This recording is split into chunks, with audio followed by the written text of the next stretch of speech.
Со оро и песна, со молитва пред иконата на сесловенските просветители, браќата свети Кирил и Методи, денеска граѓаните од Штипската населба Баби го одбележаа нивниот ден. Па овој ден, да ви кажам, за нас е свечен ден. Името си го носят нашата црква Свети Кирил и Методи. Како што гледате, денеска ни е многу весело. Ние како црковен одбор веќе ова е 5-та година поред како организираме.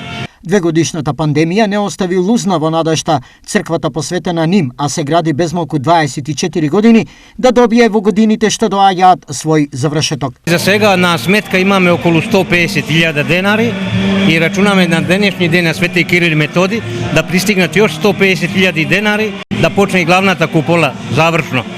Да ја завршиме, да даде Господ до годин да биде покривено. Граѓаните се едногласни во оценката. Божи дом е повеќе од потребен во населбата Баби. Како не е потребно, посебно па ние постарите и младите веќе се обрнаа да одат. Супер е, супер е. Треба. Супер, одлично е, зашо да не, те дојдеме до тука, прошетаме се малку. Треба црква?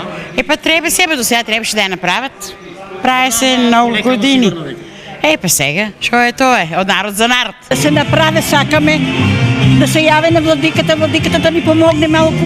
Свештеникот Добрица Јанев од Бреголничката епархија за телевизија Стар подсетува кои се светите браќа Кирил и Методи. Овие свети браќа, родени во Солун, на барање на моравскиот кнез Ростислав, пошле во мисија да ги